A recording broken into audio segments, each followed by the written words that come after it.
Like if my fucking hair is sticking up all stupid and shit. Like it was just like sticking out the back.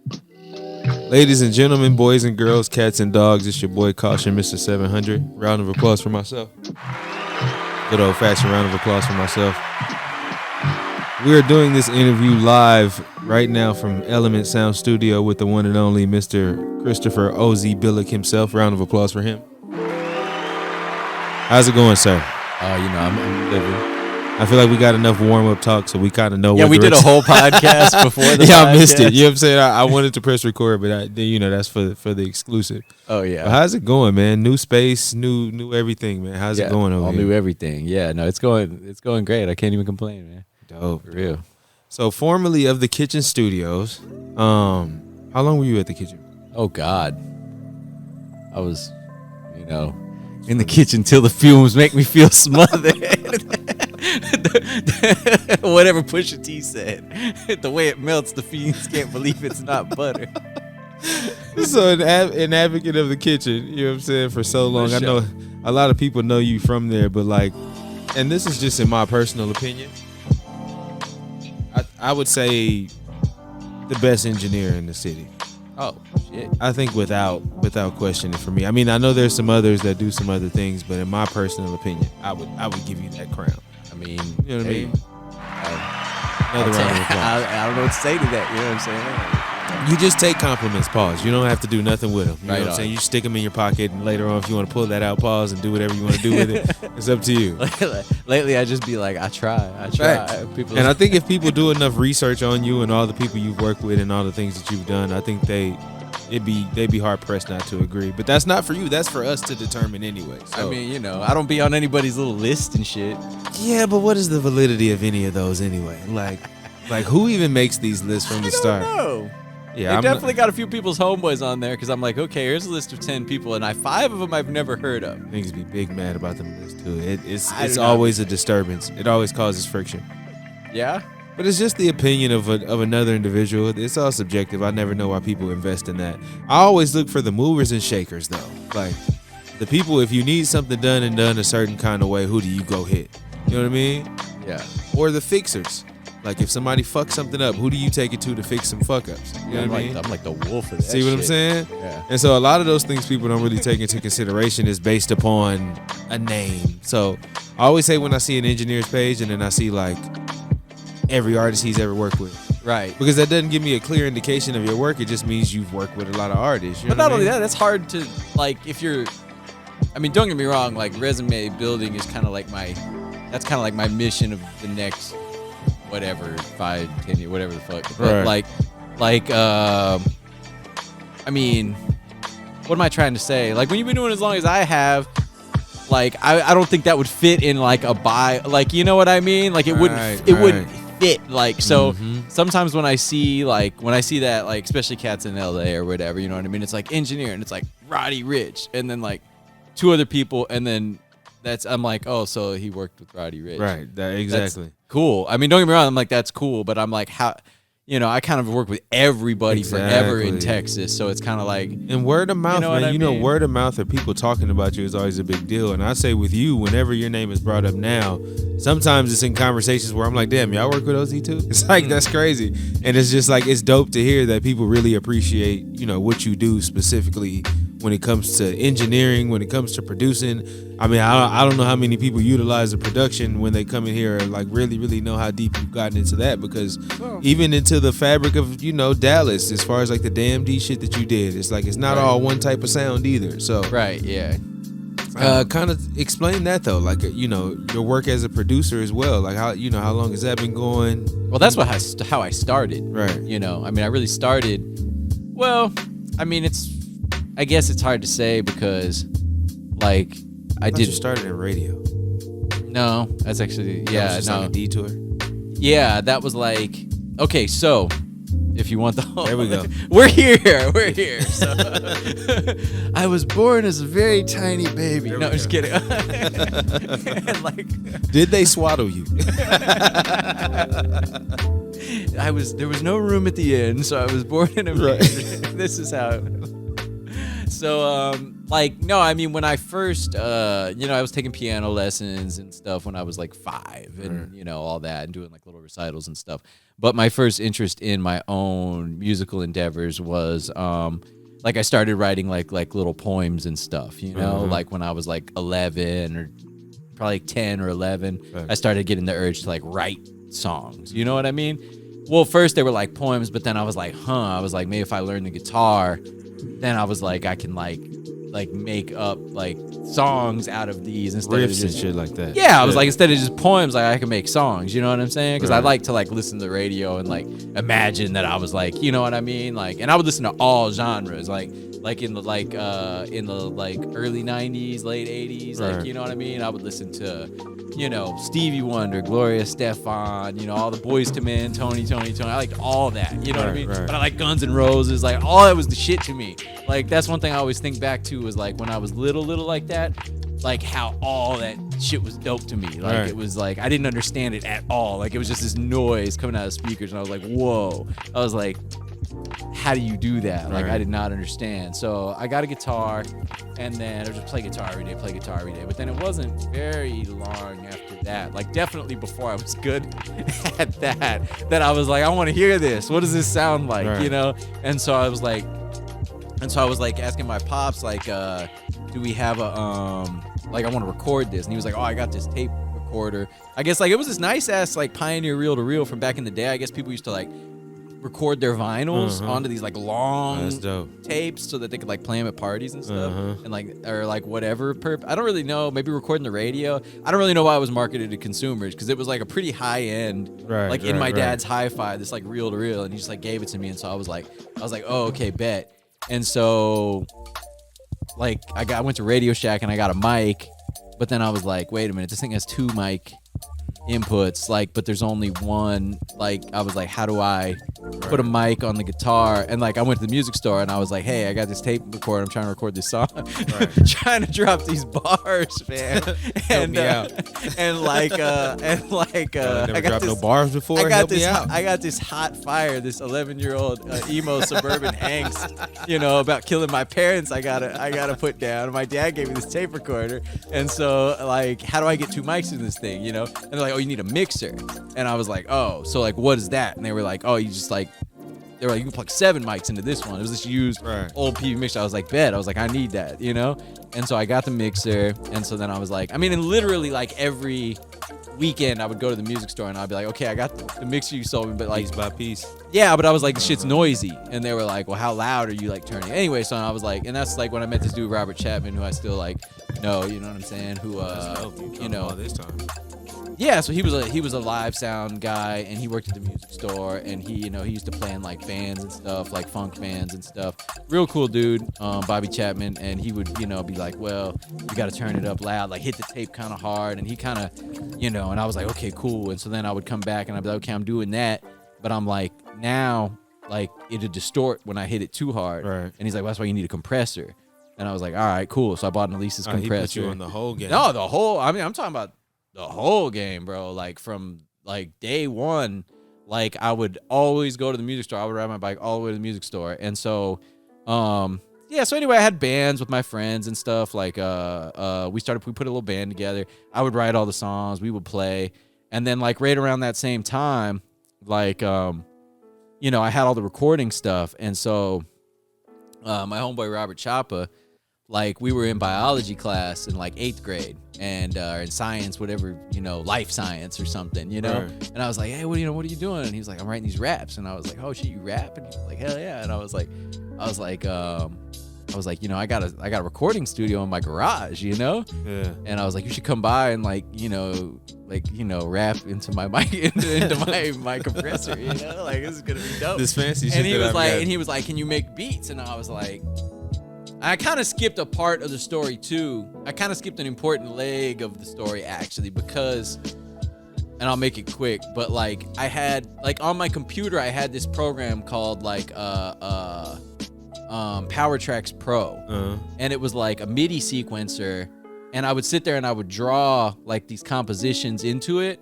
And like I didn't really know what I was doing with them, but I just knew I liked to do that.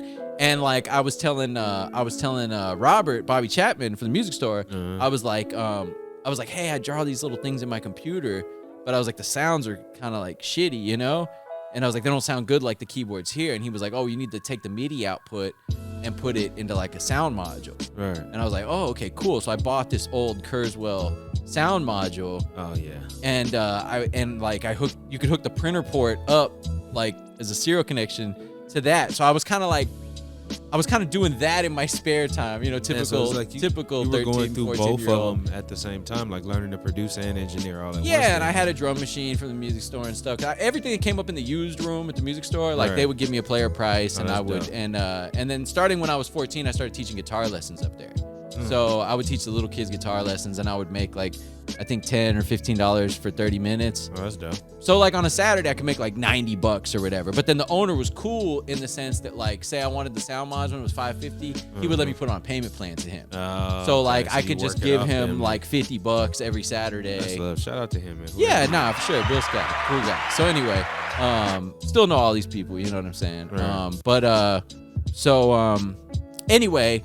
Like when Choppa was like, can you make beats? I was kind of like, I'd always listened to hip hop, but I was like, I never have, you know? Right. I was like, I got all this stuff, you know what I mean? And he came to my house and we had like a sleepover. And I was like, shit, let's make some beats. Like, you know what I mean? Like, you want some, like, and I was like thinking, like, oh, let's make some West Coast beats. You know, but him and his brother were more like on some, like, Wu-Tang, Top of New York. Like, you know what I mean? And I'm like, bro, I have no idea how to do that. But, like, we gonna try. That's crazy. And so, like, we just kind of settled on, like, the down south stuff.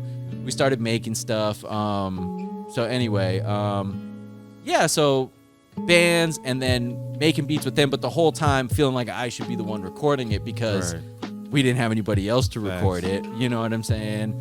And you already had the plug on the equipment anyway. Yeah, and then that ties exactly into like, so I'm working at the music store. I got a full-time job there, and then I met this dude Sergio. And he was like, he was older. Most of the guys I was making music were always older than me. You know what I'm saying? Like the band I had by that point was like grown, like dudes. And we were like playing shows and stuff. So that was kind of going on one path. But then Sergio was like, you know, he was like, yo, I got this Alesis ADAT and this mixer. I don't really know how to use this shit. Like, can you show me how to use it? Or like what? And I was like, you know, and I was like, yeah. So I started going over there and he was like, he was making beats. You know, and I was like, let's make a beat together. You know, it was kind of, it was kind of like one of those things where he was like, you know, basically, we're gonna start production companies. We're gonna have a studio in my house. Bring all your shit over here. Whoop-de-whoop-de-woo. We'll make beats together. We're gonna take over the game. Whoop-de-whoop. You know, something like bet. You know what I'm saying? And so, you know, we had like a whole little production duo and stuff. And I was probably like 16 at that point because I was driving over there. Gotcha. And you know what I mean? And you were living where at the time? This was in San Angelo. San Angelo. I was just about to say, you weren't even in Dallas at the time. Yeah, so this was West Texas. I lived in San Angelo when I was like probably 6th grade through graduation. So you just graduated and said, I'm finna move to Dallas. Fuck everything I knew growing up. I'm done with it. Well, I mean, I lived in San Antonio before San Angelo. I lived in South Carolina in between.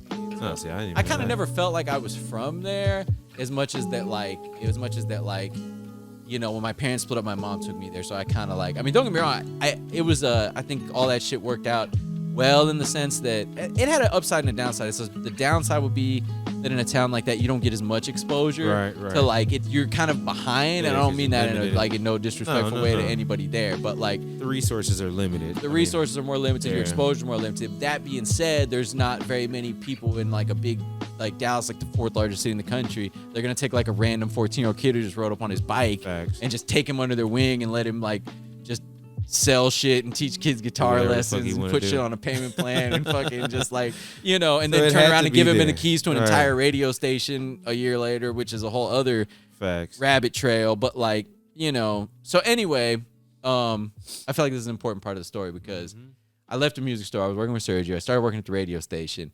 And then Sergio knew these dudes, you know, who I still like, you know, they really got me all the way to where I am now. Which was JFK and Head Turner, you know, Mike Turner and James Kimball. And JFK like I think he'd been locked up for like a little bit, right? And he had just gotten out or something, like because he hadn't been around at all. Right. And Sergio was like, this guy, you know, he could freestyle like crazy. You know, this was like peak like Swish a House, like rec shop days. Like he was like, man, this dude can go. You know what I'm saying? And type shit. And so they came over. They were drinking codeine and smoking blunts and shit. And they were like, you know, I was recording them on the Alesis ADAT. And they're like, put on some beats. And so, you know, I put on some beats. And then JFK was just going, you know, like just freestyling, right? And then he was like, man, I bet you can't screw it though. And I was like, oh yeah, I was like, I can screw that shit if you want that shit screwed. And I went on the 8 out and I turned the pitch down, you know, and I played it back screwed. And JFK was like, what the fuck, you know? He was like, you're the fucking wizard. He was like, that's Oz. He was like, that's that boy Oz right there. He was like, you gotta come see the fucking wizard, bro. And I was like, man, he's tripping, you know. And so every time I went over there, like they were like Oz, and I was like, man, stop calling me that shit, bro. I was like, why these motherfuckers keep calling me Oz and OZ and shit, you know? So JFK named me Oz, you know what I'm saying? The Wizard of OZ, and then we wound up making a whole album together, you know, with Sergio. We made a whole album, you know, we pressed it up, we sold it. You know, a lot of people still like it. You can still find it online and shit. And I produced and mixed the whole thing, and you know, yeah, so the people who put money into that were from Dallas, Tamara and Devlon. And so when I got out of audio engineering school, I was kind of like, they were like, well, you can come up here, you can kind of stay with us, you know, we'll keep pushing the Chief of Tree family thing, but, you know, just whatever. So, like, I just moved up here, and I was going over to their house every day and making beats in their shed in their backyard, and cats were coming through and buying beats, and, you know. And how long were you up to that until you got to the kitchen? So I was, I was at Tamara and Devlon's. They let me use their shed, and then they owned a club in Deep Ellum too. They were trying to open a club, and so I DJ'd at that club like probably one night a week. Kind of just crashed at their crib. I had a little apartment, but I was never there. And then just for a little while. Because some of the guys who were hiring me, because keep in mind, like, I mean, I always knew how to make this shit work, but like, it's always been a quest to like do good work, if that makes like, I mean, as you know, and as any of these like kids out here know that are like, oh, I know how to mix and master. It's like, I mean, in the nicest way possible, like you probably don't. Facts. Because nobody like does. Yeah, I mean, you know, like, there's a reason all the guys who are like the goats and shit are like 50. You know, I mean, and so I was doing this this album. I got hired to do an album. This cat named Shali from New Orleans, and you know, he had like a label and all this stuff. You know, it's kind of like one of those situations.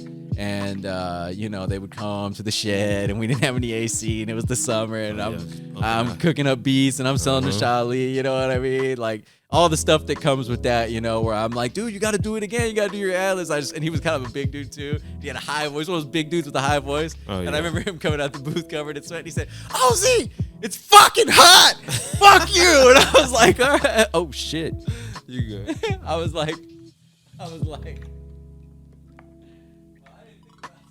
I'm sorry, you know, like, we'll take a break. We'll give you a little break before you go back to your ad-libs.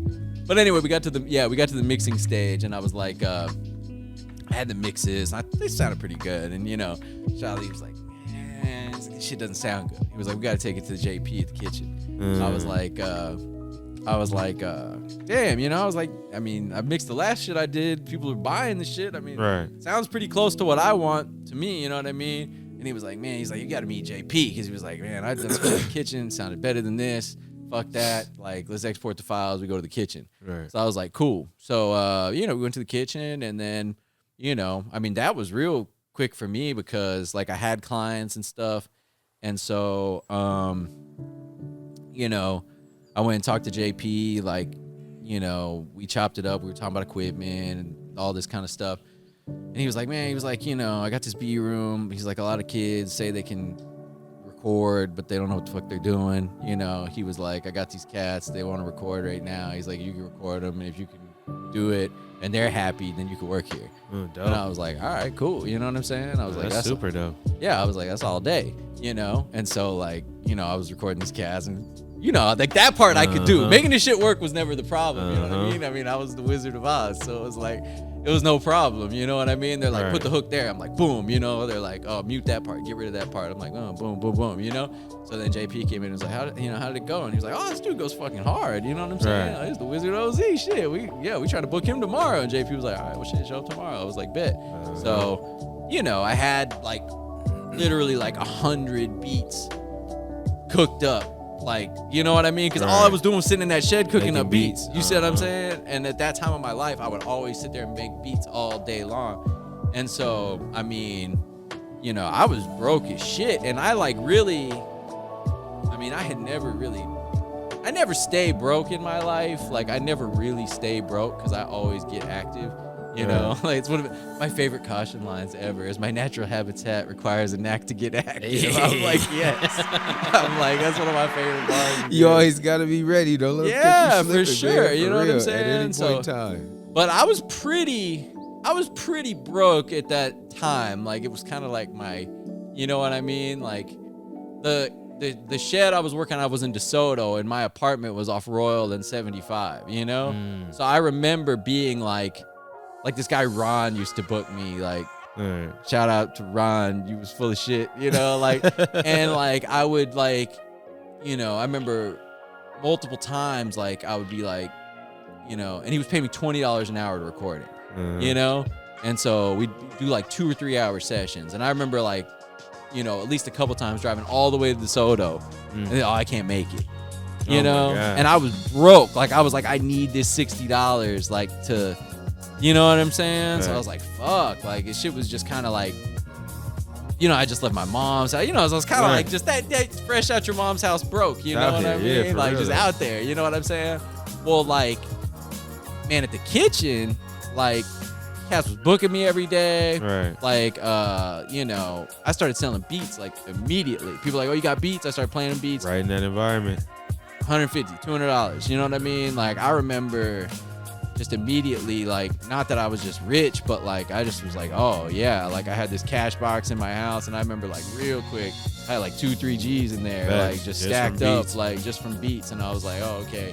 So, you know, when people ask me why I stayed in the kitchen so long, it's like, you know, that line of events from there to shit last year was a very clear Right.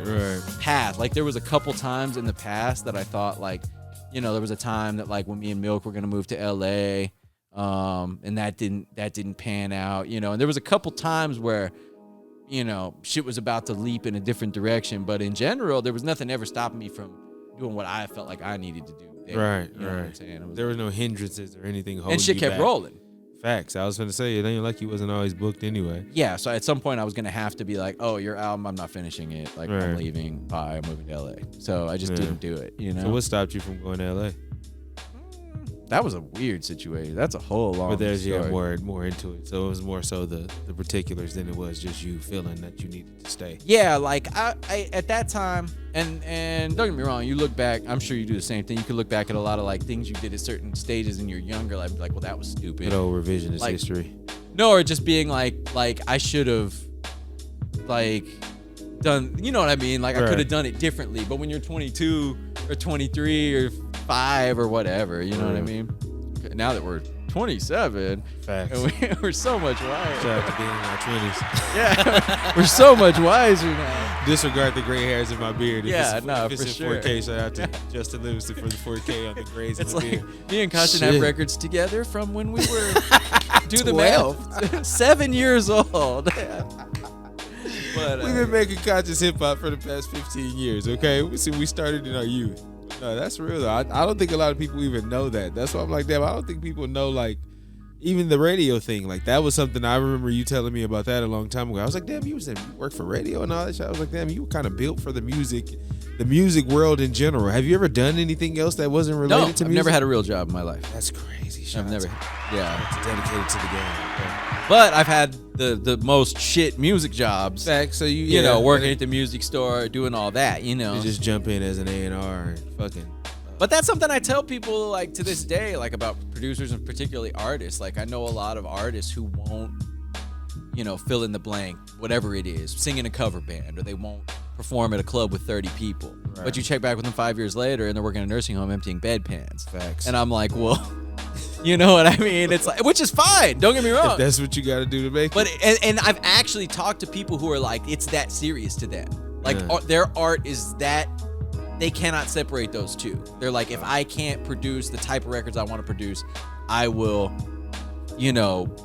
whatever, wipe old people's asses. Like I would, and you're like, wow, that's not me. No. Like I would rather, make a beat for your grandpa than wipe his ass, any day of the week. Like, fuck Grandpa, that. you've been working on the bars. Yeah, for real. Like when Grandpa and the Boondocks went to go do his diss record or whatever, I'm the type of I would record that shit. Like I would be like, hell yeah, let's diss these motherfuckers. So what's your favorite genre to record?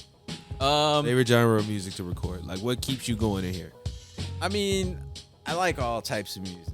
It's like the most basic shit people say. You know what I'm saying? I do like all types of music. I think ongoing throughout my life, I have a kind of R&B bent. That kind of gets me kind of the most kind of into it. You know what I'm saying? From a production standpoint, from a mixing standpoint, I mean, I like mixing rap records. Sometimes it can be less rewarding than it depends on the kind of rap, you know what I mean? Yeah. If it's some if it's some Kendrick, Yeezus, like the stuff I do with EB Rebel, that's really fun because we fuck shit up, But when people want that standard, nowadays, you know what I mean? Everything sounds like there's a sound and you need to make it fit in that box. I'm good at that. I think I'm good at that. I mean, I can listen to my shit and then play somebody else's shit that's successful and be like, okay, yeah, that's the same. That's the same shit. Yeah. But it's also just kind of damn, are we gonna use any flangers or shit? It's no. It's are we gonna use any no? Maybe I haven't. What are we gonna use? It's nothing. We're not gonna do anything. That's crazy. Yeah. So how in the life of an engineer, you got all day to come in here, sit down in the chair, you tap into the computer, first client walks in. Yeah. So that's the start of your day, right? This is how your day starts. You maybe breakfast, coffee, whatever you do before you get here, all that shit. You get here, you turn around, click record, right? Right. How does it feel on a day full of people whose music you just can't, where you're just done with music? Because I know there's days where you just fuck, I don't. And I know it's for the money, so it's different. You're doing it for a living, so as opposed to wanting to do it for just the love. But on those days where it's rough and hard to get through, how do you sustain? It's pretty rare, to be honest with you. It's pretty rare. Maybe I'm luckier nowadays that I'm because your clientele is built on those. Yeah, that makes sense. It's pretty rare. This environment, is it more conducive to personal relationships with your clients more so this? Oh more yeah. So you mean this studio versus being here? Is it? No, I mean, I think my whole busyness is based on my relationships with people. You know what I mean? Right. So if you took that away and say there was whatever, I moved to another city or I'm working at a big studio where they're just sticking you with people. Right. I mean, that's a whole different vibe, Yeah. And that's that can kind of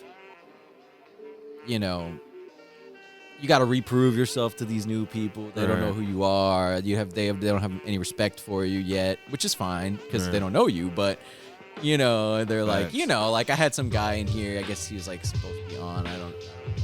But you know what I mean. So, some dude from Cali was in here the other day, and he was saying stuff to me I can't even remember. But he was oh, do you know how to comp those two takes together or something? And I was like, yeah. And then the third time he said it, he was like, oh, you know the key for that auto tune?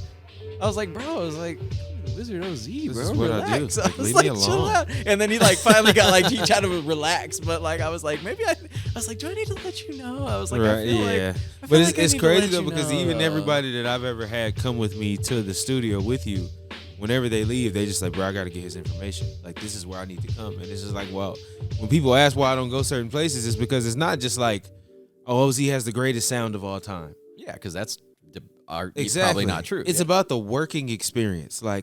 If I stop rapping because I fucked up on a take, I don't want to have to literally walk you through how I want that take to be broken back down and take me back here to that part. And like that shit will kill a whole verse. Like that shit will make me be like, hey, bro, I'm good on this one. Like I've been to studios where it fucks up the whole vibe where you just like, damn, bro, like you don't know how to punch me in. Like, or it's a problem to do certain shit. Or you want to talk about some extra shit? No, right now? no. So it's just about workflow. You know, as far as the process goes, things like that is what I've always preached to people when they ask about where I record. It's like, shit, OZ gets it done for me because he's easy to work with. Shit, we do 2 or 3 songs in an hour and we get the fuck out of here if we need to. You know what I mean? Yeah, for real. Yeah. Sometimes people are like, oh, you should stop like having single hours. And I'm like, bro, I know people that play a song in an hour. Like, you know, you might take 5. That's cool. That's fine. You know, like, you know, but like I grew up with people that can rap. Like, you know what I'm saying? Like, so what's some of the stuff, man, recently here that you could kind of tell people about that you've worked on that they maybe wouldn't have known? Wouldn't have known? Like if they don't know OZ, they don't know you engineered it. Like give me some shit that people maybe. I don't know. What are people listening to? Right? You tell me. Everything. I don't know. I mean, on the local side, I don't know, man. Because I know. Shout out to you for the like a lot of the shit that just dropped as far as like the Flower Child shit. Yeah, and the Sherm shit, that's all Galaxy 9 shit, so that's what I'm gonna name first. Shout out to Galaxy. Yeah, for sure. Shout out to Ross. But I know you've done work with like ADD, you know what I'm saying? Like a lot of the back in the day, you know, the Sam Lau stuff and all the Sam Lau shit, just a lot of that kind of shit, man. Like I know for a fact, like there was a period of time where like you were mixing like pretty much everybody out here that was popping on the local rap scene, like pretty much had all they shit in the bag.